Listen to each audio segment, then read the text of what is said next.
Wanted to get a little video together to see if we could help folks do some of the typical vacuum training we do in a one-on-one class by watching the video and maybe not having to get one-on-one while we're in this times of COVID-19, trying to keep our distance. Want to try to keep the training going, but to do it a little more remotely if we can. So the subject is vacuum, and it is the very first class, very first segment of an 8-hour day that we do with technicians in the Knowledge Center in Winter Park. So to me, a warranty call for a system that is leaking within the first 12 months of the life of a unit is absolutely a sin, in my opinion. That leak didn't happen during that 12 months. It was there when the unit got started, and if the man pulling the vacuum did the process properly, he would have spotted the leak and had to have taken action on it. So with the mindset being that that no warranty calls for leaks in the first year is acceptable, and that we got to pull a good vacuum to make sure that they don't exist, being the mindset, we're gonna go through a couple basics here. Okay, so I've got an Sman 460. I've taken it and I've got it hooked up to our vacuum pump. And what I want to do is to do an exercise on how to test your equipment. So what we're going to do is we're going to simulate that where this blue line, for example, our low side, is parked right here. We're going to say that that's the system, okay? And just like we're hooking up to a system.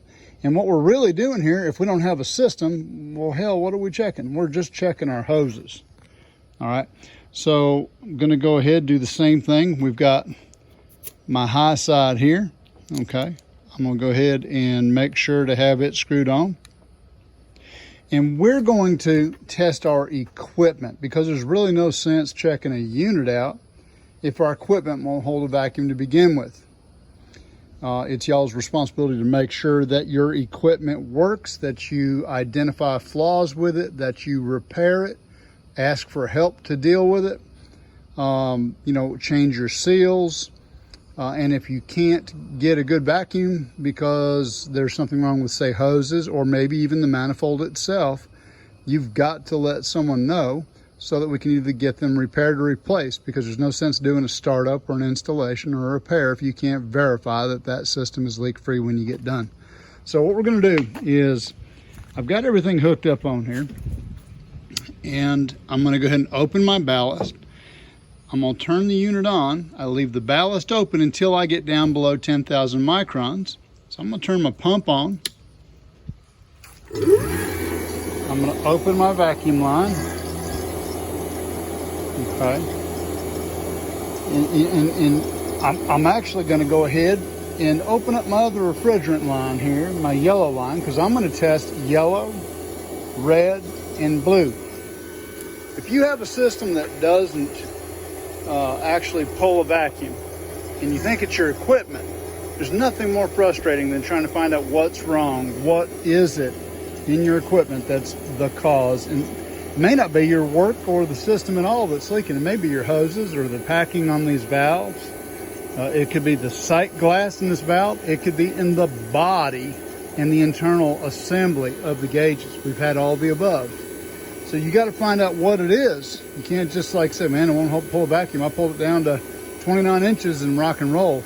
That day is gone. We don't do that. So what we're doing right now is we're pulling a vacuum on the system, and our system is simply our hoses. And we're going to find out, number one, can our equipment pull a vacuum properly?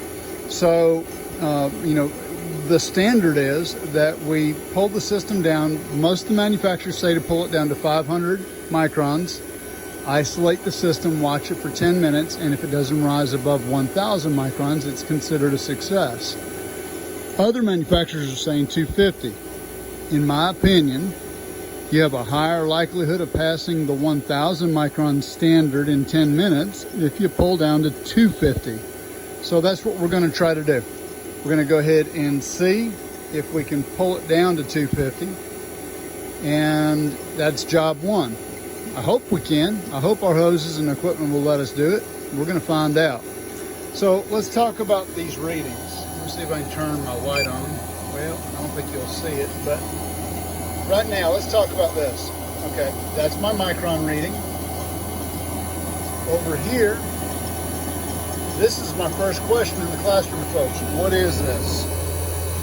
Okay, that's how many microns per minute this number is lowering. So we can say in 1 minute, we're gonna lower 59 microns. Well, we come over here and subtract 59, and that puts us at like 605. Okay, so that means in 1 minute, we'll be down to 605.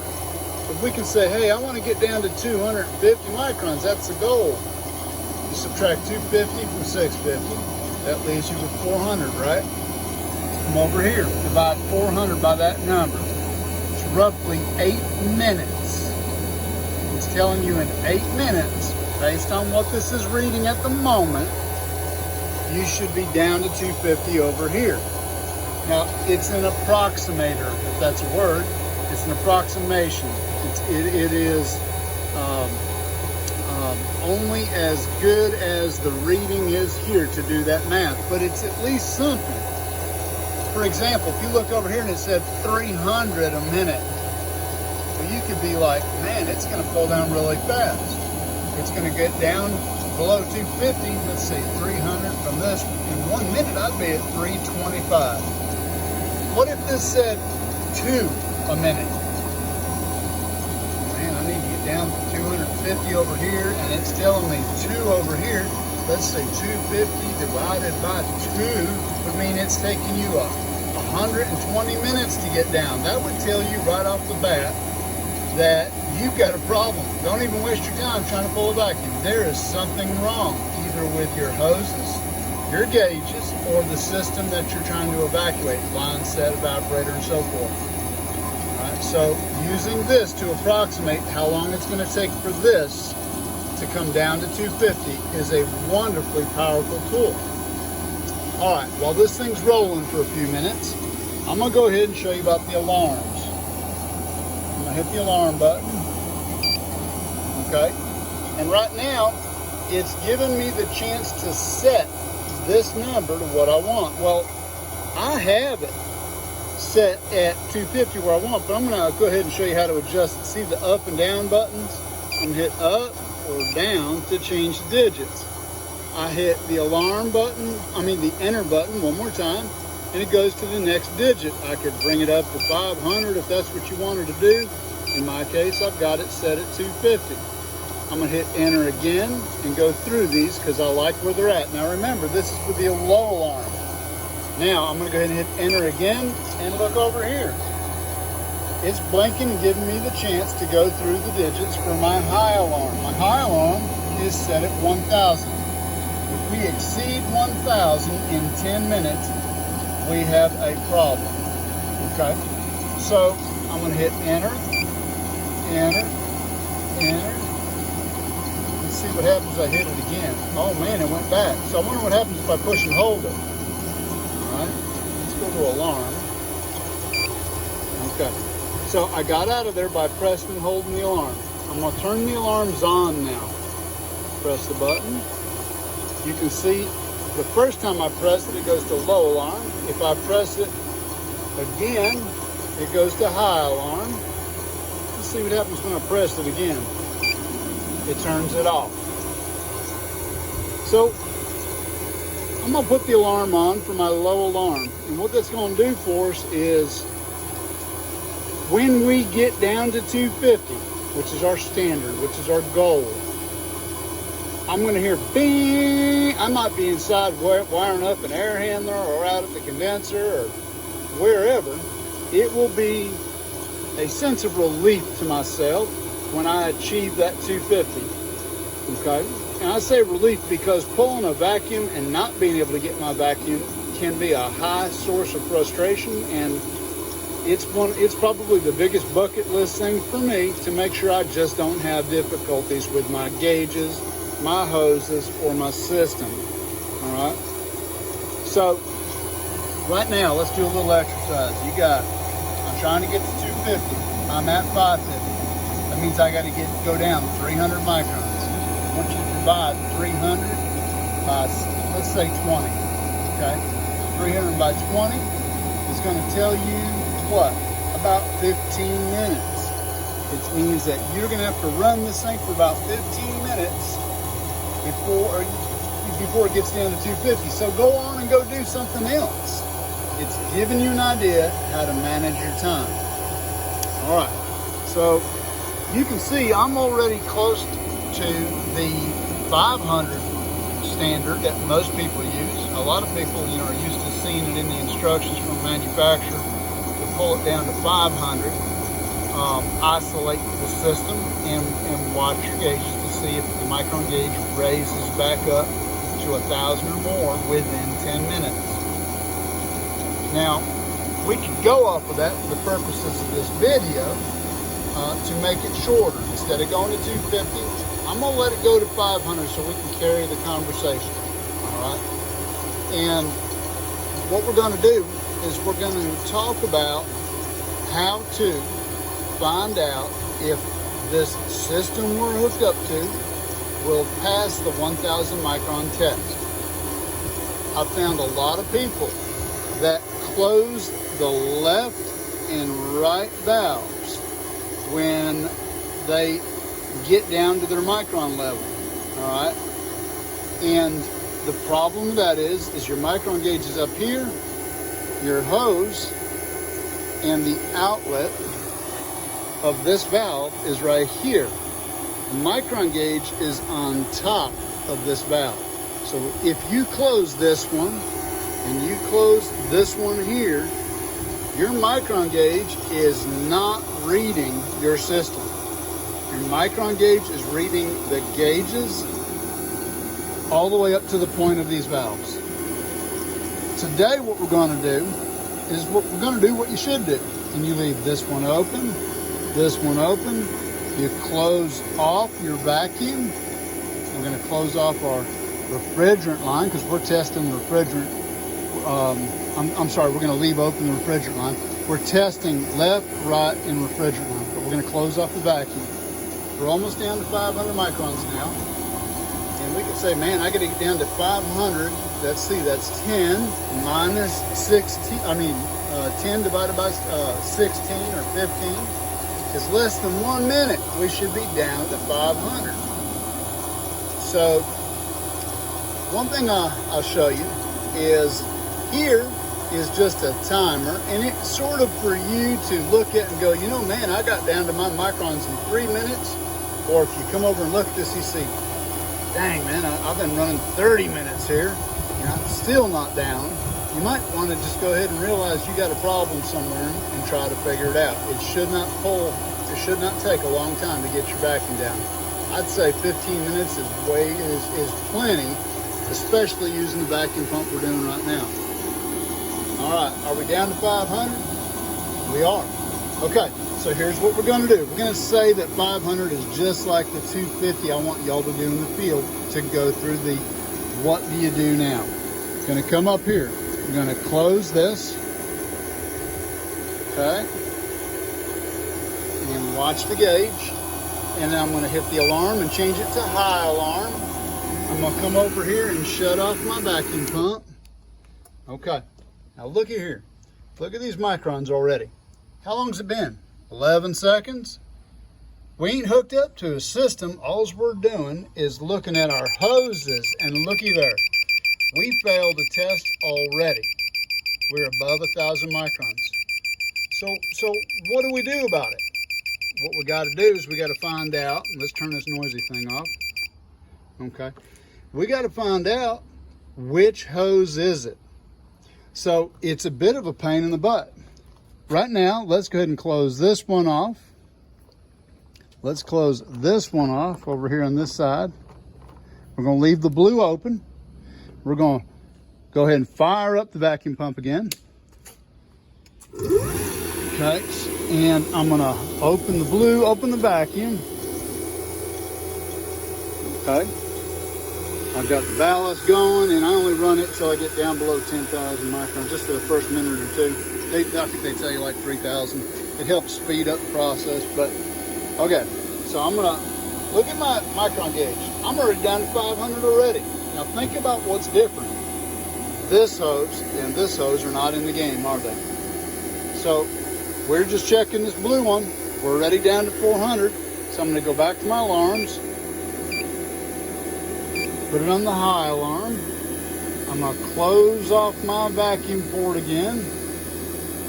Okay, I'm gonna come over here, shut off my vacuum pump, and watch your micron gauge. We're gonna test these lines one at a time. So what we're doing is we're testing the blue hose, the seal in this end, the hose itself, the seal over here where it hooks up on the manifold, the packing on the valve. People don't think about that. It can leak. It could be this sight glass. It could be stuff inside this manifold, but process of elimination. We're gonna find out, is that hose or my gauges possibly the source of my leakage? We're not even talking about red and yellow hoses. Look at that.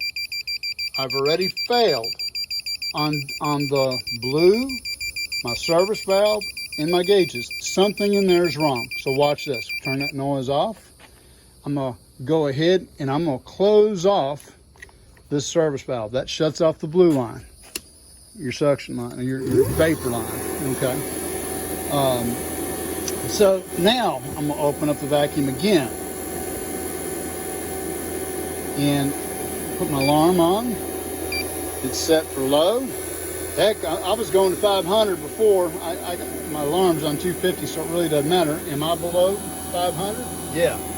Close off the vacuum. Okay, hit my high alarm. Turn off my vacuum pump. So now, watch those microns. What's different this time is that I've shut off the valve going to the blue hose. Okay, so what we're doing is we're checking the gauges themselves, the body of the gauges. And we've got to go 10 minutes, we're 24 seconds in right now, without passing. We got to go 10 minutes without passing 1,000. So I want to talk about this setting over here. This is the microns per minute. What we want to do is I teach folks to look at this timer. Give it about 3 minutes. And what happens is everything sort of equalizes, you know. After about 3 minutes, then I tell them, well, how many minutes you got left out of 10? Well, 10 minutes minus 3 is 7. And then I'd say, okay, you're 3 minutes in. 7 times this number would be what? 420 plus 630. Is that more than 1,000? Well, yeah, it is. It means we'd fail the test. Now, remember, I'm just telling you and talking about it right now. I haven't given it that 3 minutes, so let's do that. We're going to wait and see if when we get to 3 minutes, we can do the math off of this number, times 7, add it to this, and see if it'll pass. Now, notice the microns per minute. I'm hoping that it's going to go ahead and drop to a lower number. I hope it is, because, man, I'm doing the math right now, and look at 659, 660 minus 1,000. That's 340 is all I got left. And 340, I'd have to say, okay, in how many minutes would it take to lose 340? Well, you can do the math and say, oh, about 10, 11 minutes. Well, you can come back here and say, well, that'd be 13 minutes, Alan, we passed. That's why I said you want to give it 3 minutes before you use this number to anticipate whether you'll pass the 1,000 micron test. Okay, so we've only got 30 seconds. I only got to talk 30 more seconds, and we're going to go ahead and say, hey, did we pass or fail the micron test, the leakage test, if you will, on the gauges? See how it's coming down? 28. Okay, so there's places within these gauges where the vacuum might have been stronger, which is closest to the black line. Okay, right here. the vacuum's stronger here than it is up to this valve. So the stronger vacuum has to pull down on the lesser vacuum inside these gauges. Look at that, we're down to 20. Here we go, 3 minutes, right? All right, y'all, 3 minutes from 10 is what? 7. 7 times, let's say 22, 154. 154 plus 706 is what? 860. Is that less than 1,000? It is. So you can see that my gauges have passed the test. This is exactly how you do it when you're hooked up to your system. So now that we know that my gauges are okay, we have to go through and open one valve at a time and test the hoses. And then test the hoses, and then test the hoses. We already know the blue one failed. Okay, remember that? Blue one failed. If we close this off and the gauges pass the test, what was left before? Well, the valve was open to this hose. Maybe it's the seal, maybe it's the other seal here. You have to go through each one of the red, yellow, and blue hoses, just like we just showed you, to make sure that your systems, that your tools are leak-free and functional, because there's no sense trying to pull a vacuum on a system if your equipment doesn't work right. I hope this helps. See ya.